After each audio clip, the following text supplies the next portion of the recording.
So hello everyone, welcome back to the Let's Talk Europe episode, and today we have a special guest, a political scientist from Lithuania, Vytautas Sinica. Hello. And we're gonna try to talk about a hot topic, as usual, Ukraine, and through the lens of what's dividing European opinion on how this crisis, how this war should be ended. So Vytautas, let's start historically. What is the difference between old Europe and new Europe approach to Ukraine, and where does this thing start? Where does the difference start? Yeah, the difference, exactly. Of course, it starts in history. All that part of Europe that was behind the Iron Curtain, somehow are occupied by Soviet Union or controlled via proxies. We all more or less understand that Russia is always an aggressor. That it's an imperial country which wants to reestablish its bigger borders and see it as a threat. Mm-hmm. Western Europe don't.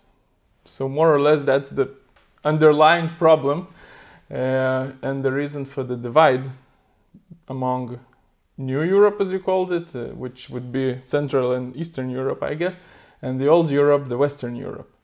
And that divide, it's shrinking and widening at times, but it's still there. And even now, after the Russian aggression in Ukraine, which was started in 2014, but escalated to a whole new level now in this year, we can see that in Western Europe there is still not enough understanding of what is this threat and what we should do about it.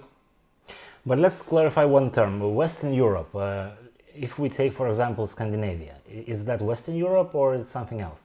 Because in some opinions, the threat, the nuclear threat, also counts as reasoning, behind the decisions that European countries make. So let's say Finland and Sweden, well, they could be called Western Europe in terms of, and the old Europe and the Western Europe, but their approach is a bit different than from, let's say, Italy, Spain, France.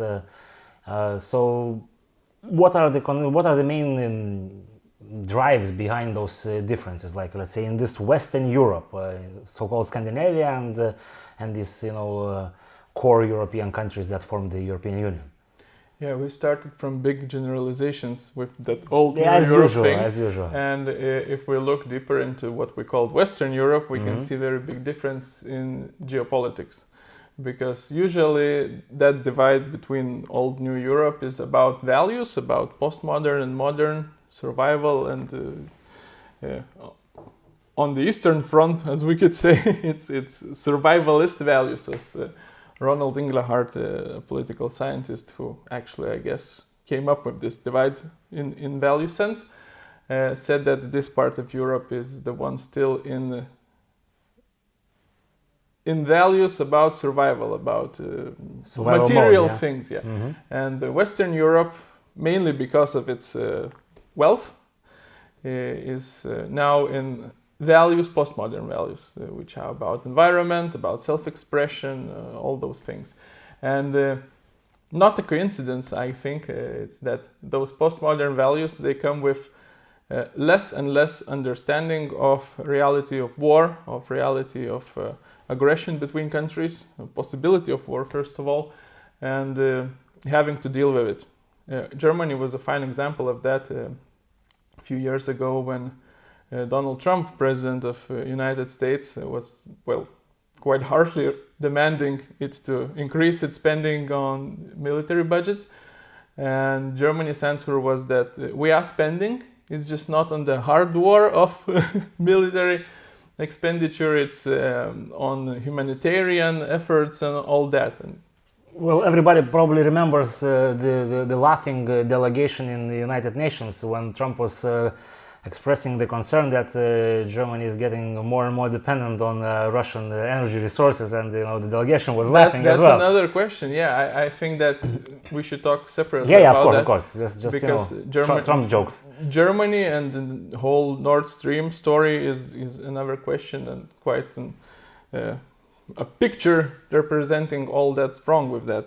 But here I stress that Sweden and Finland, they sort of in understanding what's Russia and what's the threat, and the Germany and the southern countries a different story. So what's the difference between these two regions, Scandinavia and their understanding? Because the wealth is there, even maybe a greater wealth than compared to some Spanish or Italian countries. So that's the big difference. I'd say it's first history, and then why history determined it that way. It's geography.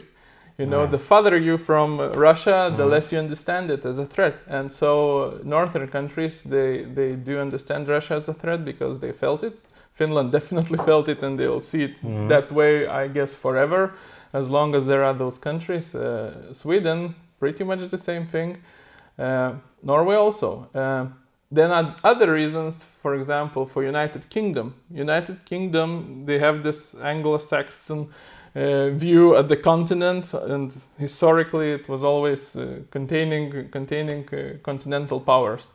And then we can dive into axis, which I think still exists: Paris, Berlin, and Moscow axis. They are not allies now, of course, but they were always seeing each other as partner, as business partner, as someone not an enemy par excellence, but someone to capable, possible, and preferable to deal with. And economically viable. Economically, but how at any given time, however you can. So for Britons, they don't want that axis. They don't want such a coalition in continental Europe. So for them, it's like basic instinct to go against domination like that. So there are many different reasons, but mainly the whole bloc, as we could say, Western Europe, despite their postmodern values, they are divided by history. Some have history of Russian threat, some don't. And this is determined by geography.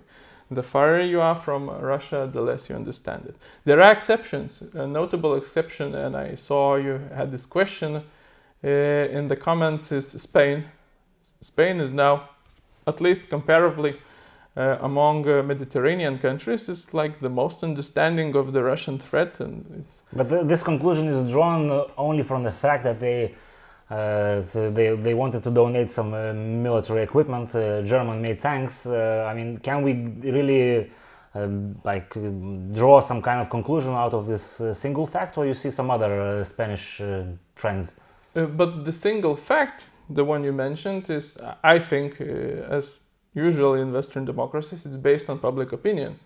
And if you look at public opinion polls, you see that, let's say in Italy, the society is way more divided on the question who is guilty and who to support. Ukraine and Russia, it's on some questions it's almost 50-50.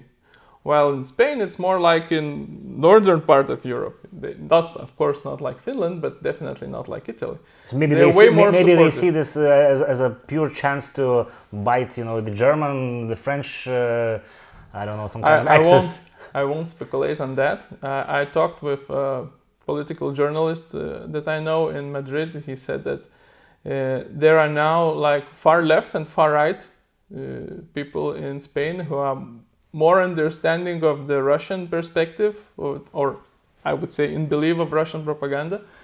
Both extremes. Both extremes. And it's the same everywhere. I looked for the research in France. So this year, war is going on, and you make a poll in France, and in France, half of the population is believing one or another Russian, lies, propaganda narratives, and mostly on the extremes, left and right. Mostly those who don't follow mainstream media but follow alternative medias. Mostly those who were against vaccination. And I think there are deeper reason for that. I think it's a big responsibility of the governments of Western countries. Not that somehow your stance on vaccination would influence your stance on Russia, but your stance on vaccination influence how much you believe or disbelieve the mainstream media. And after 2 years of pandemic and not very often not very persuasive and trustworthy news on the pandemic topics, many people started disbelieving mainstream media. And now from Canada to Germany, there are many people who just don't believe what's told about war in Ukraine, not because they have some opinion about Ukraine, but just because they have this premise that mainstream media must be lying. And now it's working against Ukraine, and I would say against truth. Mm-hmm.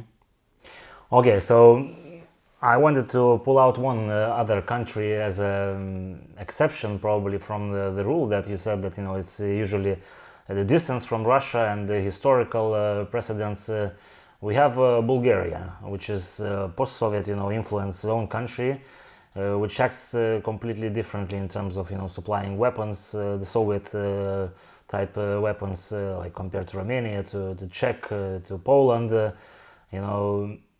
What is there? Is it somehow still influenced by Russian propaganda, or is the Kirillitsa that is there?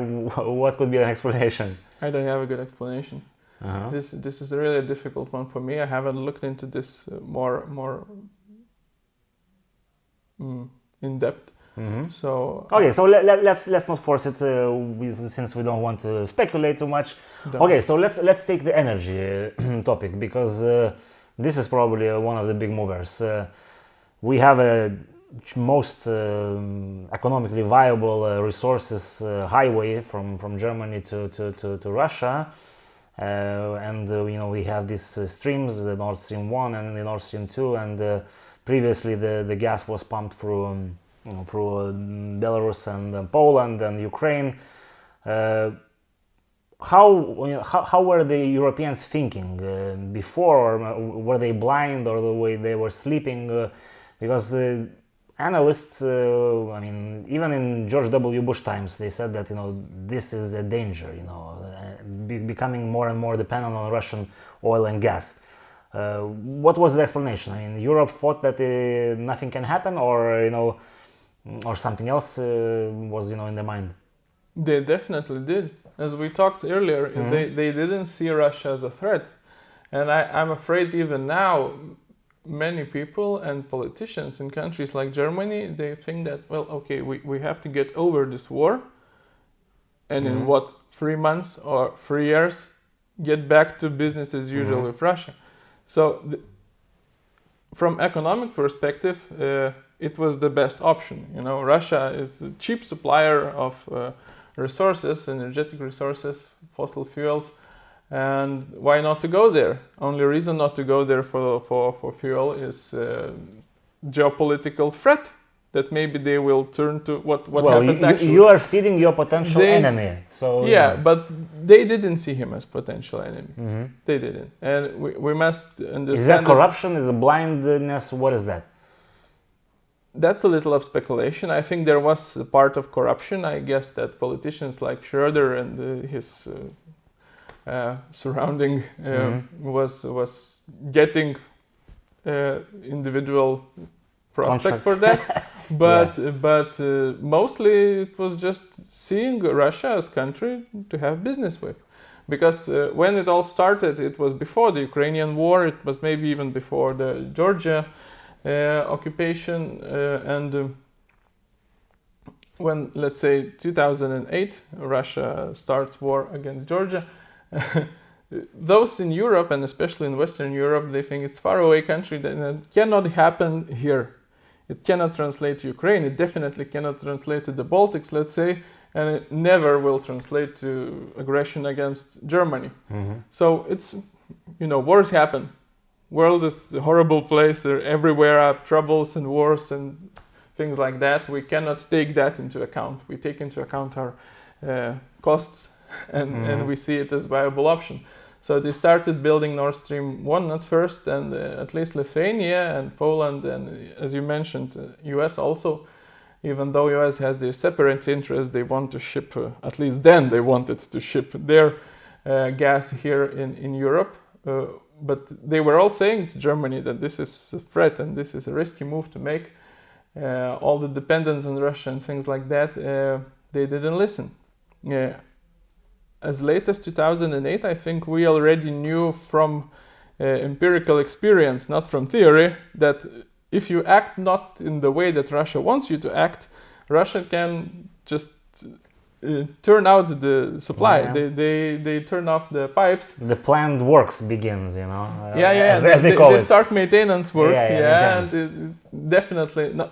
This year it's different, but way before, 15 years ago, it was always in winter, at the months then you need it the most, and they just start maintenance works, and countries like Lithuania, and then it was also Ukraine, Latvia. Yeah, but the maintenance is still the key, because right now is the whole Europe is in stress, Yes, due they're to doing the maintenance. same now, just in summer, because summer is now the time for pushing Europeans to get back a little bit and get room for movement for the Russians.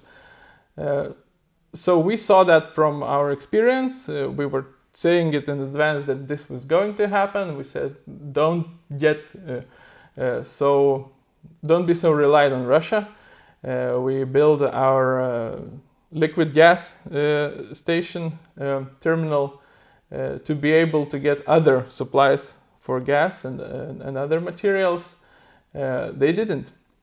So now, for Lithuania and for many in our region, for Poland definitely, this is a moment from an energetic perspective. This is a moment of, oh, we told you so. But it's not very comforting, to be that, we told you so. Because Lithuania, let's say, is now comparably safe energetic-wise, but Germany not. They are starting to use coal for heating, I guess, which is there is some environmentally worst. But they have some kind of environmental, issue in their head, first of all, because they shut down the cleanest energy sources they had, talking about the nuclear plants completely because of the Green New Deal and stuff like that. So we should stress on that. I think nuclear energy is the most green energy. Well, at least the one that is operated, widely. Globally. And now the Greens are the ones who are pushing to close nuclear plants, and they're in favor. At the end, if you see the results, Greens are the ones who pushed to start using coal, which is the worst for the environment. And that is this joke that they are like watermelon. They're green, but if you cut them, it's they're red inside. Yeah. By the way, an interesting thing, I looked into some other polls before our talk, and in most countries, and even in Germany, most of the people are more in favor of getting rid of dependence from Russia than tackling the climate change issues.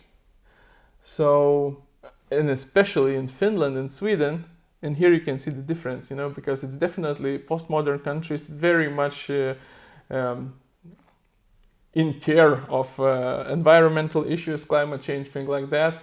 Greta Thunberg doesn't come from nowhere, So, and they are the ones with the least concern of climate change when you compare it to not being dependent on Russia.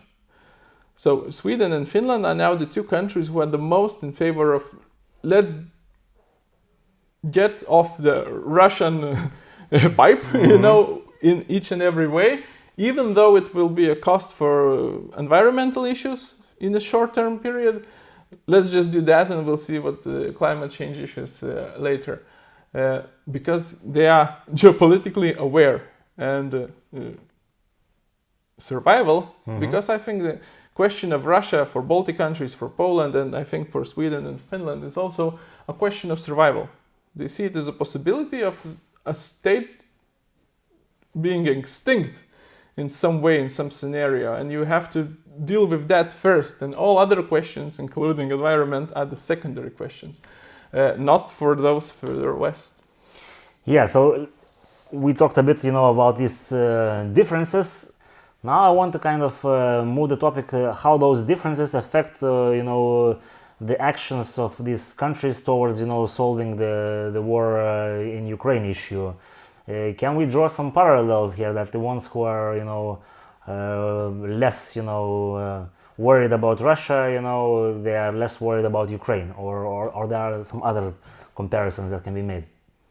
I'd say it's quite straightforward. Those who understand Russia as a threat, they support Ukraine, and they support it on the public opinion level, they support it on the decision-making level, on the material support and military support they send to Ukraine. transfers from public opinion to policy making very straightforwardly. But still, we see the big gap because like Ukraine is still mainly holding due to the support from US, UK, and the closest probably ally Poland. Why we are still hesitant? The ones who are, I mean, let's say the Scandinavia, they probably have deeper pockets, that they could put forward, but there's still some hesitance, to supply heavy weapons and stuff like that, which can move the. I think the problem is in the head, in the head of politicians, not in the pockets. If that could be a comparison, it's not that they don't have resources, they don't have equipment to send. They could send older equipment, which is definitely not lacking. Well, they probably can't send all because they have the homelands to defend, but. After you said that, we have to clarify one thing. At least on the expert level, I think everyone in NATO countries understand that Ukraine is now defending homelands of Western Europe, of our region, everywhere else. But it's sort of the same thing as inside Ukraine. They cannot allocate all the resources to the Eastern Front because they still have to keep some at the. Oh, I'm not promoting that. No, but what I'm saying is probably the same as here in Europe. Yeah, we understand that we are defending mainland Europe in Ukraine, but still, if you move everything from Finland, you never know what can happen. As an example. But nobody is discussing moving everything. Nobody's discussing leaving your countries empty. It's just about I cannot now for sure say how many of this of that HIMARS or something there are in one or another country, but nobody pledged. Amber Heard made that quite funny thing to say. Nobody pledged to give everything or a half. They think before pledging, but then they don't send the enough amount. And my guess is, and I'm quite sure about that there are two fears about Russia in Western countries and politicians and decision makers, which is preventing that. One fear is that if we let Ukrainians go on offense and win this war with enough weapons, this would escalate it to nuclear war, that Putin and Russia in general would react to quick loss and lost positions just by pushing that nuclear button. But it's not that easy. We know that the one button theory is not one button. But there is definitely a fear of that, I think. So what West is now doing is like boiling frog experiment. Let's win against Russians slowly, little by little, step by step, and in that way maybe there will be no one certain point in time when Russia feels like, oh my God, we're losing everything, let's go YOLO. And another fear is that, and it's deeper I think, if Russia loses this war, if it loses Donbass region, if it loses Crimea, at some point Putin may be out of power. Who will be replacing him? It might be worse. They think it might be worse. I don't think it might be worse. I think it would be quite the same. There is definitely no way of someone better replacing Putin. Like there are those believing that there might be democratic Russia with, let's say, Alexei Navalny. Navalny or a person like him, being empowered democratic president who make changes, reforms in country, and it makes West believe that Russia somehow changed. It would be actually worse if judging by the results, because I think some in the West would believe that. They would believe that Russia can change, that it maybe is changing, which is not possible. Because it might change in its inside structure, in its, let's say, political carcass, but it will still always be imperial.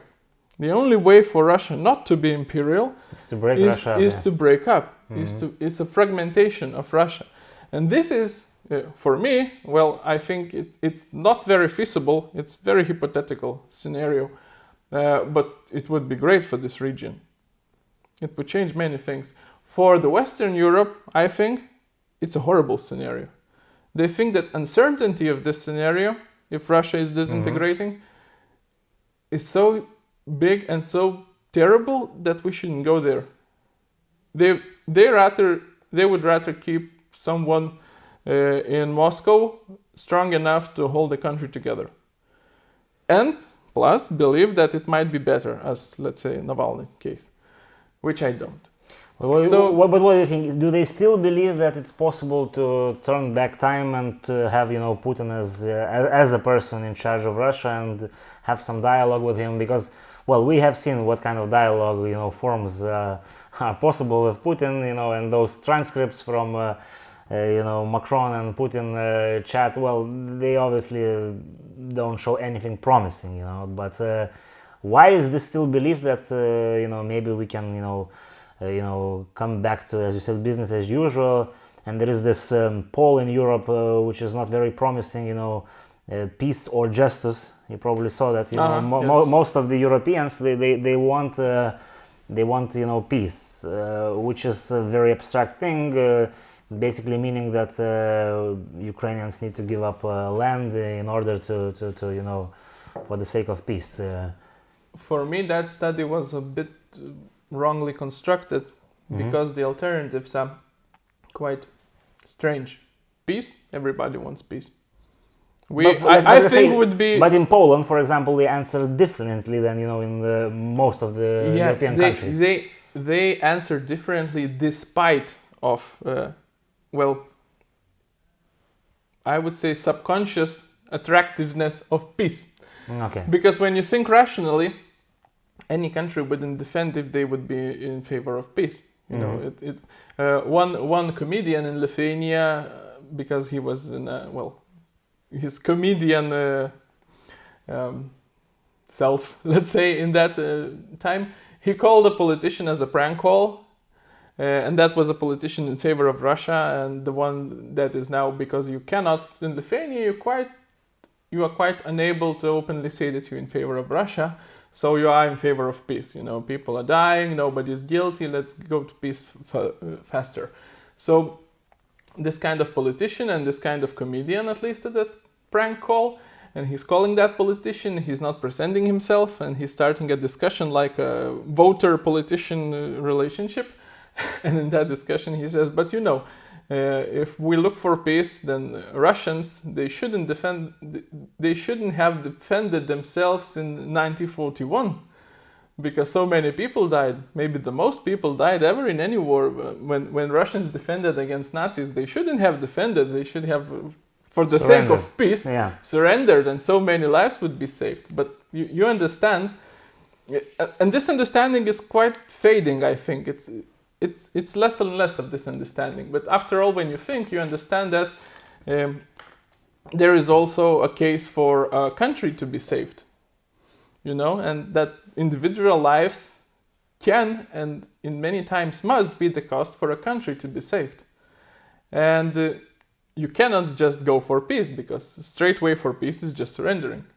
You don't do that. Most of those persons, they wouldn't have their countries if before in their history the politicians would have gone with let's have peace. So you mean the main problem is the construct of the poll, and there was no clarification what is peace, what is justice? Not that straightforward. It's not that straightforward. Okay. Yeah, it's of course that study has value. You see to which side people are leaning, but it's more about where are they leaning, not where they stand. And you can see clearly that more people want war to end, and they want Ukraine to, sacrifice something. It's not their countries. It was a good joke when...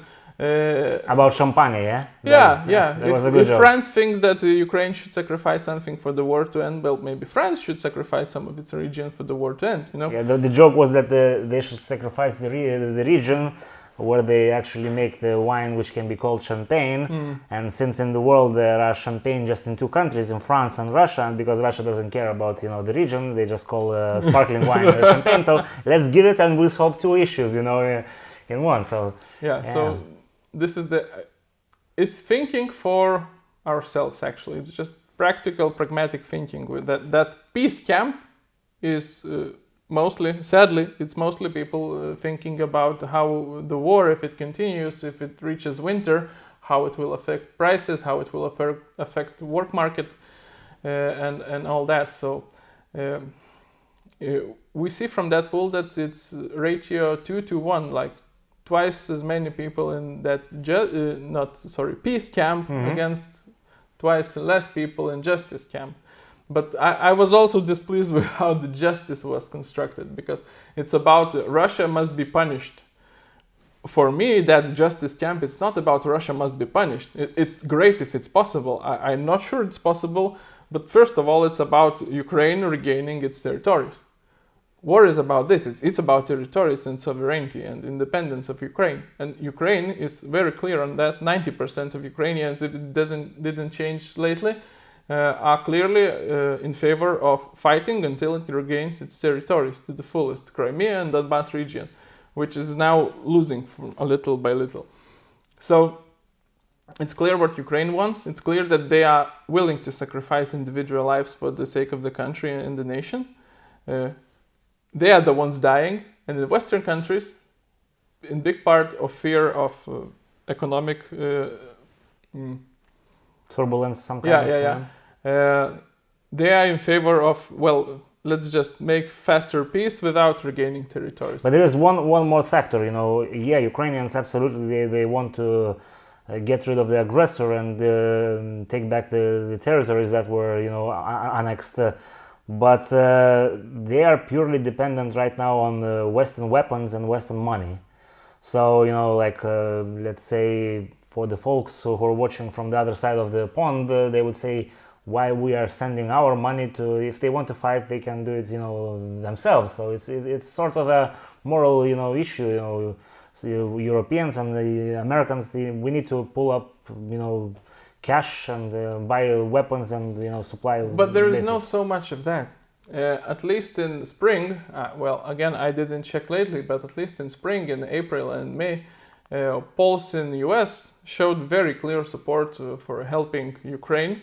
But they are dipping a bit from what I have heard. A bit, but it's still, because numbers there was like 80% in favor of helping Ukraine. And it was there was a question which I liked a lot, constructed like that.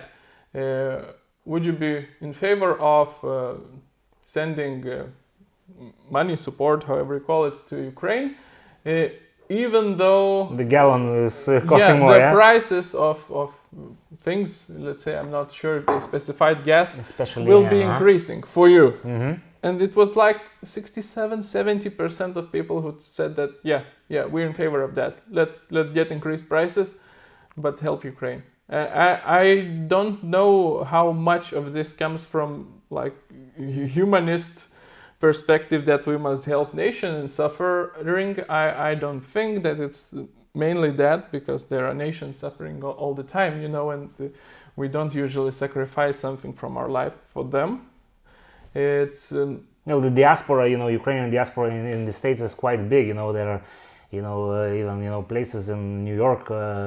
Little Russia, where it's basically half Ukraine, half Russian, population there, which is. But I think it's more of a understanding that war in Ukraine is also an interest of us in Europe and also in US, because even though that US interests are shifting to China and Pacific, they still understand that you have to keep, peace, it's a strange word in this context, but you have to maintain order in Europe, You cannot, it's like still American backyard somehow, the one place in the world where there is order and peace and prosperity, and we should understand that this is mostly because of US protection. Europe would, some people in Western Europe think otherwise. I wanted to stress this, that there are thoughts, of independent armies, of getting rid of, protections, and as part of the solution, I think the very topic of our discussion, that old and new Europe, it exists mainly because there was US sheltering and protecting Western Europe, and now protecting us too.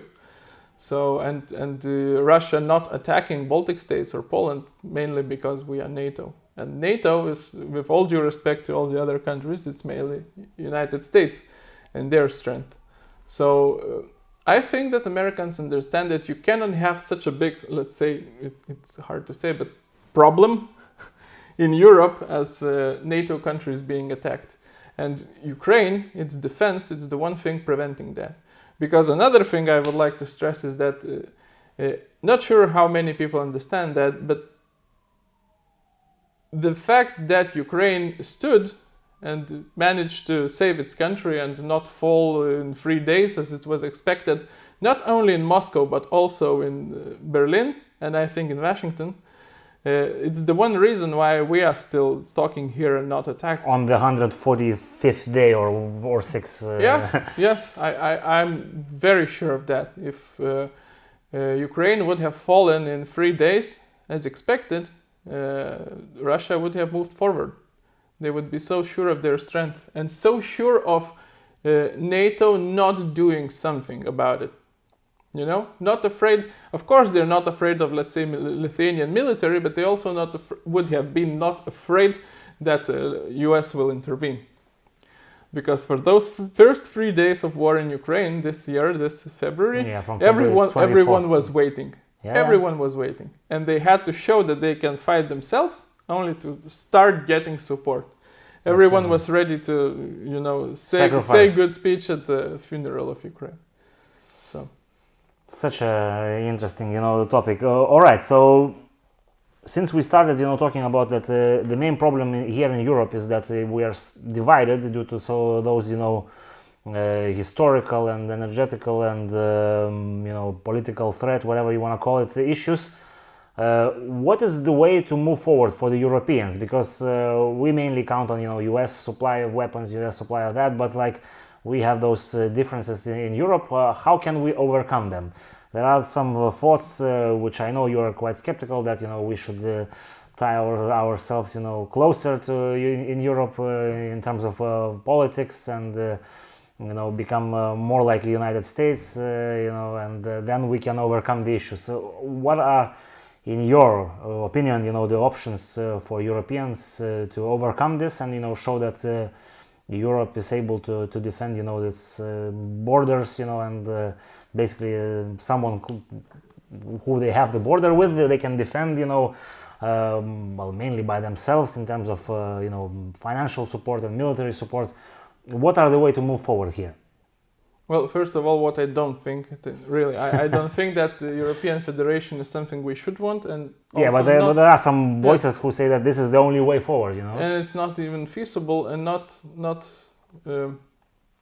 I would say that if Germany, first of all, but not only them, would force moving towards federation, it would be a clear way to lose what we already have in the process of European unification. Mm-hmm. The integration that there is now, it would probably start collapsing and breaking due to forcing towards federation.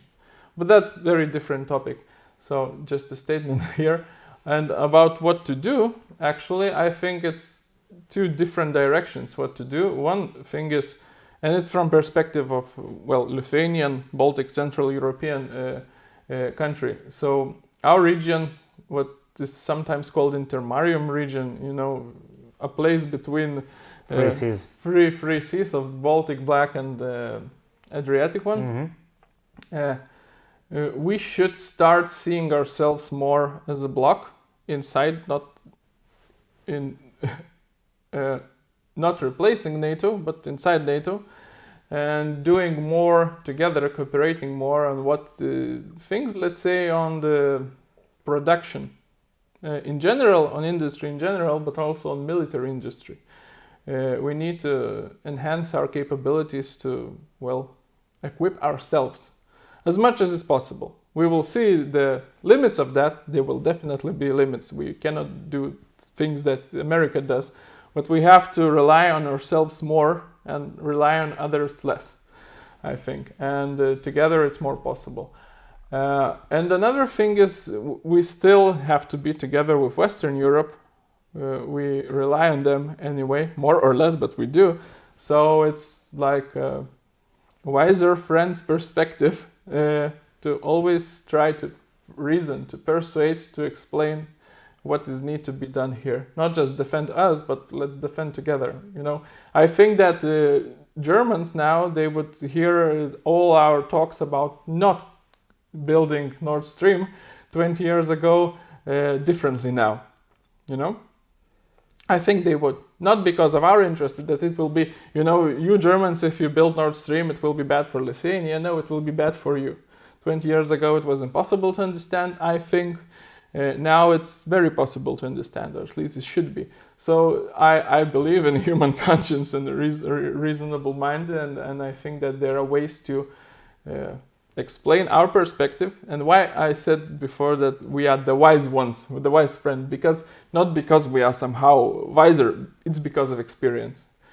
We felt history that and experience. Yeah, history explains all that. We felt what it is. We see Russia in a different way, and I know that 15 years ago it was like Lithuania is that barking dog that's always afraid of Russia. It's paranoia.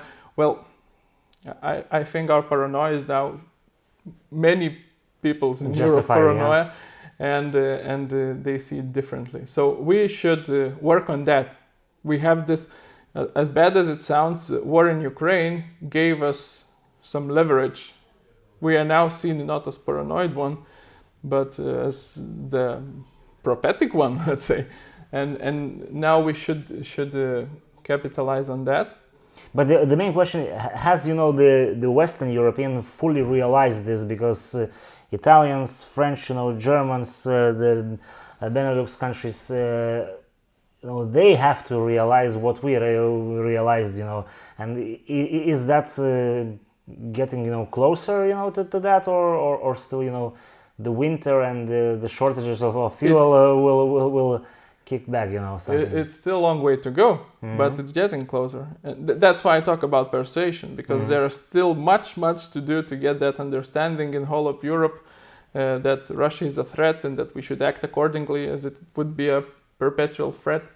But there are signs, and mostly thanks to Russia's aggression, that they're understanding it more.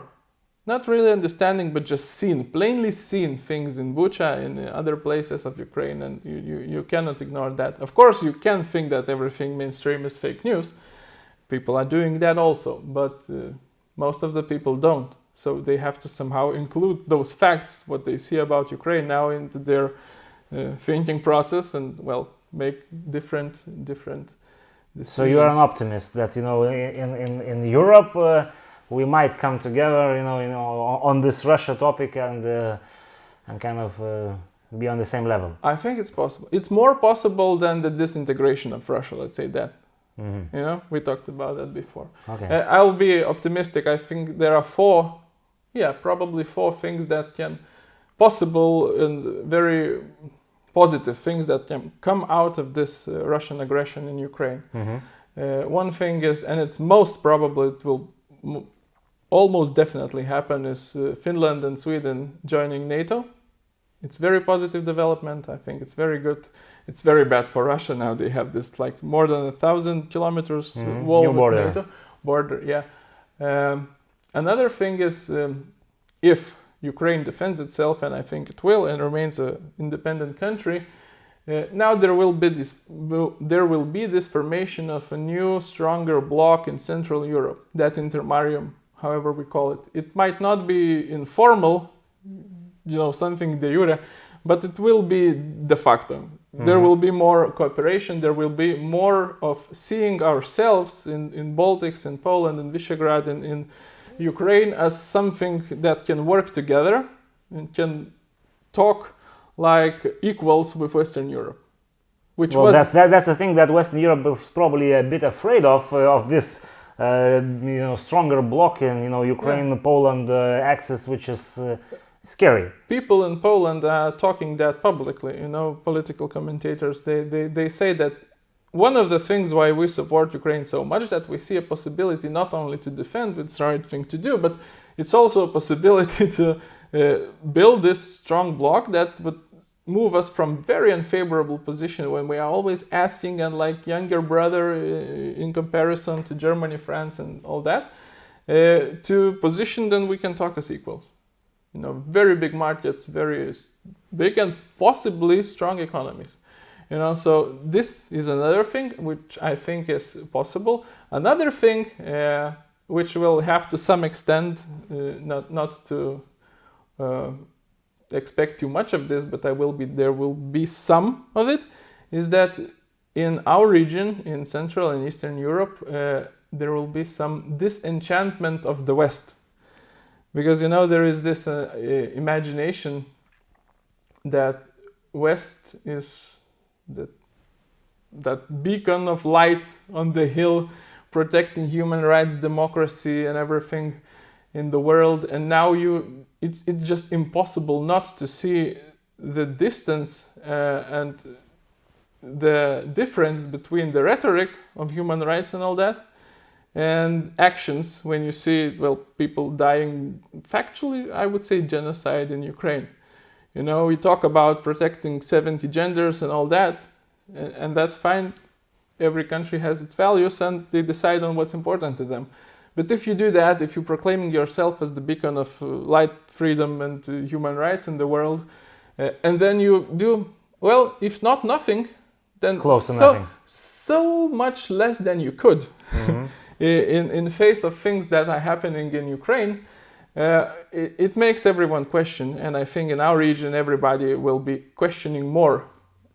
And even, conservative, skeptical of the West, liberals, even left people who are very much in favor of Western values, everyone will be questioning, how does it work together? The rhetorics of the West, of the human rights and all, and the actions that they take. And the fourth thing, very, very least tiny possibility, least possible, I think, but we still have to mention that, is a chance that if this war goes in favorable direction, if Ukraine wins it, Russia might disintegrate. It's a very tiny possibility, but it's there. And I know West doesn't like it, but I like it a lot.